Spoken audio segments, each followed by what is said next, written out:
Oke, selamat siang. Pada kesempatan kali ini kita akan membahas terkait judulnya itu terkait migration to microservice architecture.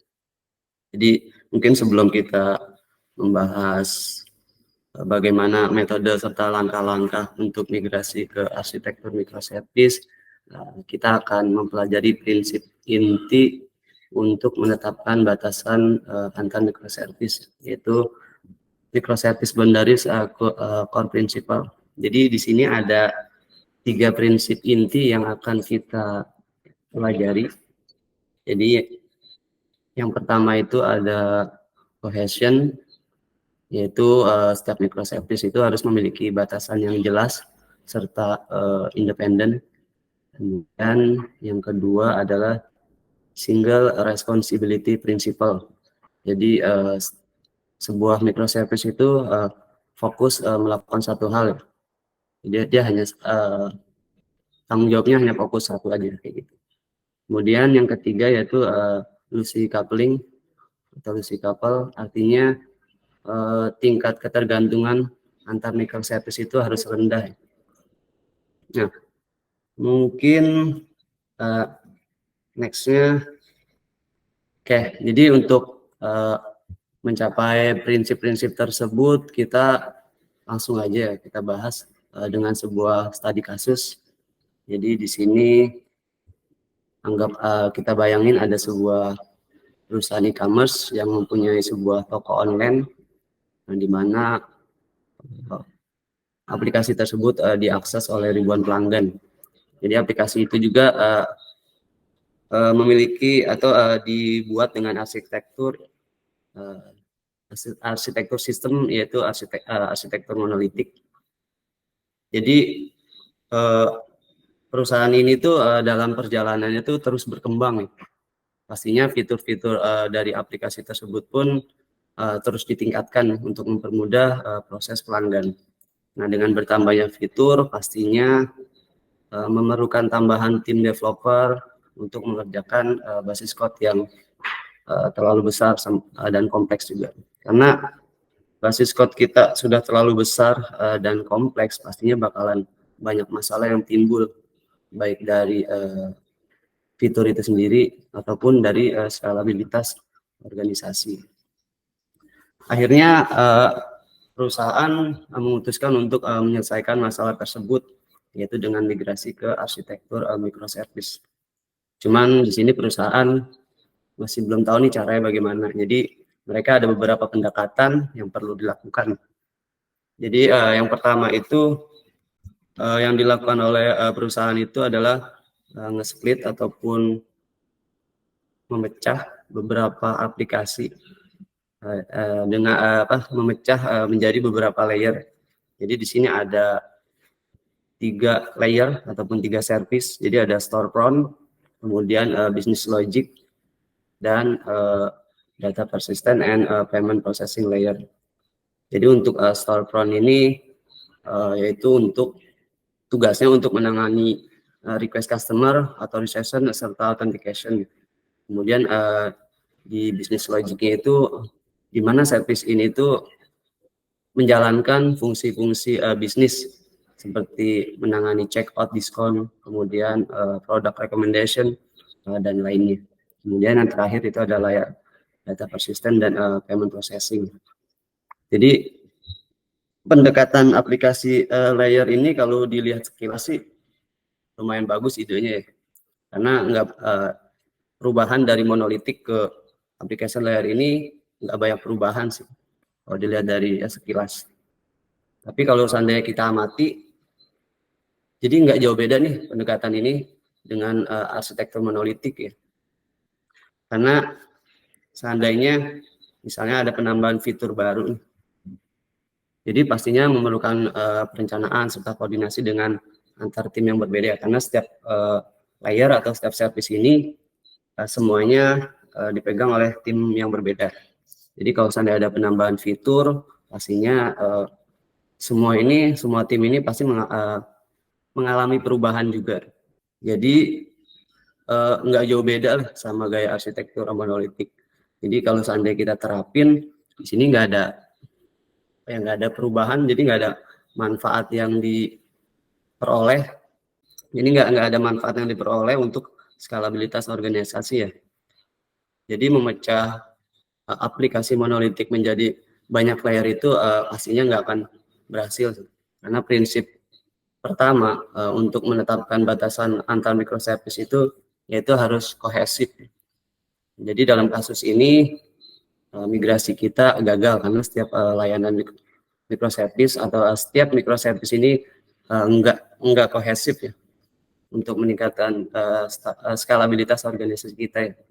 Kemudian untuk yang kedua, perusahaan ini melakukan pendekatan atau pendekatan lain. Dia mungkin nyontek banyak perusahaan yang lain lah yang sudah bermigrasi ke layanan mikro. Nah, ini didasarkan pada batasan teknologi. Jadi di sini kita akan memecah aplikasi menjadi beberapa service. Jadi setiap service ditulis dengan bahasa yang berbeda sesuai dengan kebutuhan. Di sini bisa kita lihat ada Java, Node.js, Python, C++, dan Golang. Jadi pada service layer storefront sebagian ditulis dengan Node.js, kemudian ada yang juga Java. Karena sebelum dia melakukan pendekatan pasti udah mengamati ya pendekatan ini. Jadi dia berencana untuk yang storefront sebagian Node.js karena basis code-nya bisa lebih hemat. Kemudian Java di situ dianggap dapat meningkatkan kinerja. Lalu untuk yang product recommendation atau service product recommendation itu dibagi atau dipecah menjadi dua service, ada yang pakai C++ dan Python. Kemudian untuk yang pembayaran ditulis dengan bahasa Golang. Jadi setelah dibagi nih modul-modul tersebut, kita lihat ternyata peningkatan kinerjanya luar biasa nih. Namun batasan tersebut murni bersifat teknologi. Jadi di sini kita akan menghadapi masalah nih, misalnya nih ada seorang product manager ingin memperbarui fitur di rekomendasi produk ya. Nah, pastinya mereka atau product manager itu perlu diskusi dengan tim yang mana nih.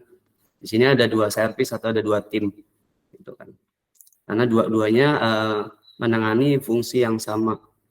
Gitu. Jadi di sini agak kurang jelas nih untuk si product manager untuk berdiskusi dengan tim yang mana, gitu. Apakah salah satu atau dua-duanya. Selain itu juga kita lihat di sini yang tengah yang paling gede itu ada service terakhir yang masih memiliki sebagian besar logika bisnis, itu memiliki tanggung jawab yang lumayan besar ya. Di sini kumpul nih untuk semua fungsinya.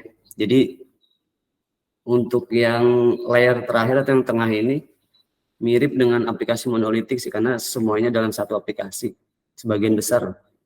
Jadi kalau kita lihat pendekatan batasan teknologinya atau teknologi boundaries, kayaknya belum menerapkan salah satu prinsip inti dari menetapkan batasan microservice, yaitu prinsip single responsibility principle ya. Jadi setiap service itu harusnya fokus melakukan satu hal sih, dan melakukannya dengan baik. Jadi kalau kita lihat untuk service yang tengah ini, dia belum mengikuti prinsip SRP. Jadi bisa dibilang cara yang kedua atau pendekatan kedua juga kurang tepat. Kemudian yang terakhir kita masuk ke studi kasus yang ketiga atau yang terakhir. Nah di sini yaitu splitting atau pendekatan dengan memecah, gitu kan, memecah satu buah aplikasi menjadi service-service kecil ya. Jadi service yang kecil gitu. Jadi kalau kita bisa lihat di sini di gambar, itu ada banyak servis dan situ saling ketergantungan. Jadi ada sebuah microservice nih, dalam misalkan ada satu buah request dari user, kemudian microservice itu menjalankan tugasnya ya. Cuman di situ si microservice terlalu banyak berkomunikasi dengan service lainnya. Jadi mungkin di sini bakalan menimbulkan masalah atau menimbulkan potensi masalah performance ya, karena terlalu banyak ketergantungan di sini. Jadi pada studi kasus ini berarti belum menerapkan prinsip Lucy Couple, yaitu tingkat ketergantungan yang rendah antar microservice. Gitu. Mungkin untuk rangkuman dari yang tadi kita bahas, ada beberapa poin. Yang pertama, jadi setiap microservice itu harus memiliki batasan yang jelas serta independen. Kemudian service itu juga harus fokus melakukan hal. Jadi contohnya misalkan ada service user, jadi dia hanya fokus dalam konteks user kayak gitu ya. Kemudian tingkat ketergantungannya yang rendah antar microservice, jadi nggak banyak ketergantungan dengan banyak service, jadi mungkin satu service ya, satu atau dua gitu, jangan sampai terlalu banyak karena bisa menyebabkan potensi masalah performance ya. Dan terakhir, sebenarnya setiap service itu nggak wajib sih, nggak harus memiliki ukuran yang kecil ya. Jadi bisa berbeda-beda sih sesuai dengan fungsinya. Jadi nggak harus konsep microservice itu, mungkin kalau dalam artian microservice kan memecah sebuah aplikasi menjadi service yang kecil-kecil ya. Tapi sebenarnya dalam penerapannya kita nggak harus semua service itu dibuat sekecil mungkin gitu, tapi sesuai dengan fungsi dan tujuannya sih kayak gitu. Gitu sih. Terakhir, terima kasih.